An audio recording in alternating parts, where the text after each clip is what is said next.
For more on how this affects the credibility of the media, I'm joined now by SANEF chairperson Sbu Ngalwa.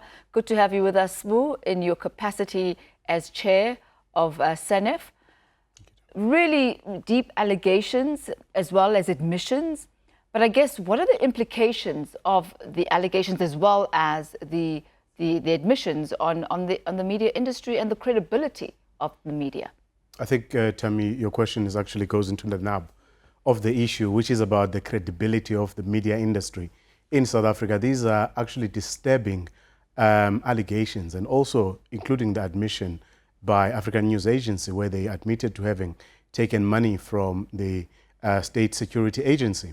And we hear from this morning now, while they may have taken 20 million, there's a mention of an amount of a total of 48 million, which was paid out to various journalists, some working for ANA, and others were working elsewhere. But I think for the sake of the industry and its integrity, it is important that this evidence, in fact, obviously accompanied by the necessary proof, that it is made public for the transparency and also for the media industry in this country to be able to move on. Because as you know, we are currently at a time where there is already an existing mistrust between the audiences that consume the news and media companies. And there have been, over time, allegations of corruption and allegations of brown envelope journalism. And at a time like this, when the need of an independent and credible media is so glaring and so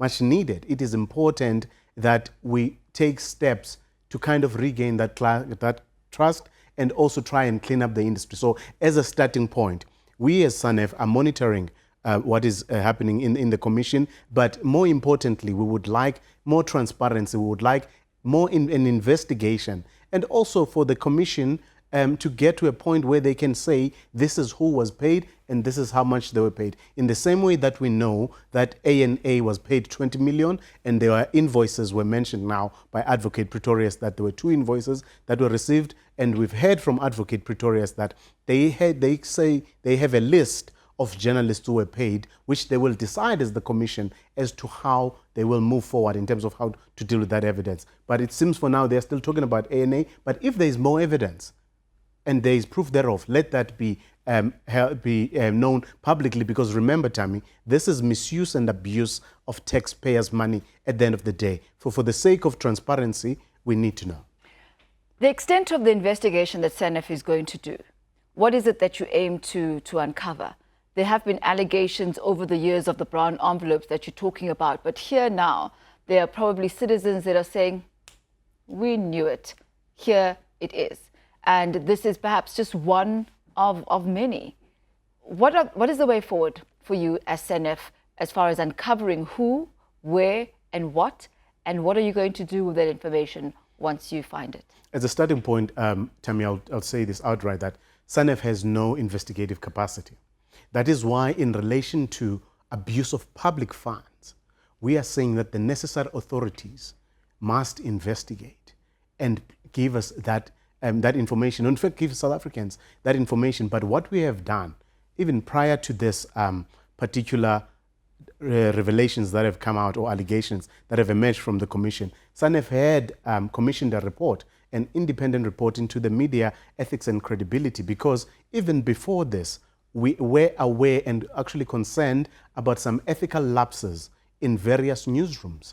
And hence we had asked the judge, retired Judge Kathleen Satchwell, who recently released her report actually 2 weeks ago, to look into these issues. And we know from that report that there are serious issues of ethical lapses, and also issues of poor management, and also issues of lack of training for journalists. But more than anything, there is that trust that is, or mistrust rather, or a trust deficit that exists between the media. So what we will be doing in the months going forward is that, in fact, over the next 2 months, we're doing a roadshow with that report, where we are inviting all stakeholders, journalists, media players, your media owners, academics, to have conversations to say, how do we reclaim some of that lost ground, but also how do we implement some of those 69 recommendations from the report. And that will culminate, Tammy, in a conference, a media ethics and a credibility conference at the end of March, where we will thresh out some of these issues, including the allegations that are made now at the State Capture Commission. We're hearing now of journalists being implicated, but the question, Sbu, is how far up does this go? Journalists are perhaps the implementing arm. You mentioned media owners.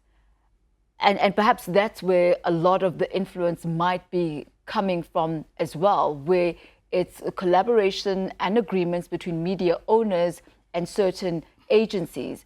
What jurisdiction or influence or power does SANEF actually have to regulate such and to police such? Well, it's not even the journalists that you're talking about anymore, but it's the actual media owners. Now, in terms of SANEF and its role and powers, Tammy, I must make this point clear that SANEF is an NPO which is made up of journalists, senior editors, senior journalists, also media trainers in various institutions, and also retired editors. So this is generally a body which is interested in championing media freedom and also the integrity in the issues of transformation within the media. And we do not necessarily have the power to tell anyone what to do.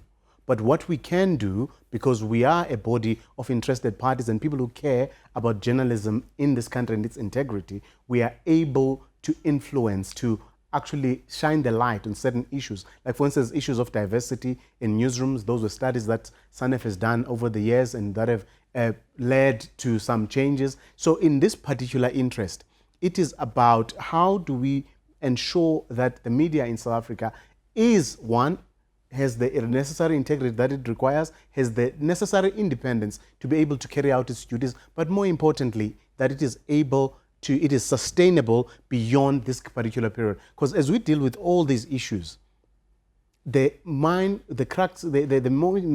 point is that there is issue of the sustainability of the media industry, given the fact, the challenges that we're facing as a result of COVID-19. So it's all those issues that add to this added pressure onto newsrooms. So what we are interested in is to say, how do we make sure that we're not the generation that switches off the lights?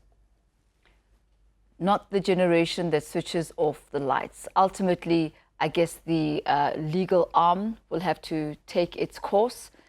Your part as SANEF is to ensure the continued integrity and the restoration of trust between citizens and the media fraternity. And it won't be an easy one, Tammy. It's a work in progress. A work in progress. Bungalwa, got a huge task ahead of you as chair of SANEF. Thank you so much for your time today. That's Bungalwa, the chair of SANEF, discussing the allegations as well as the admissions that have been coming out of the State Capture Commission of Inquiry.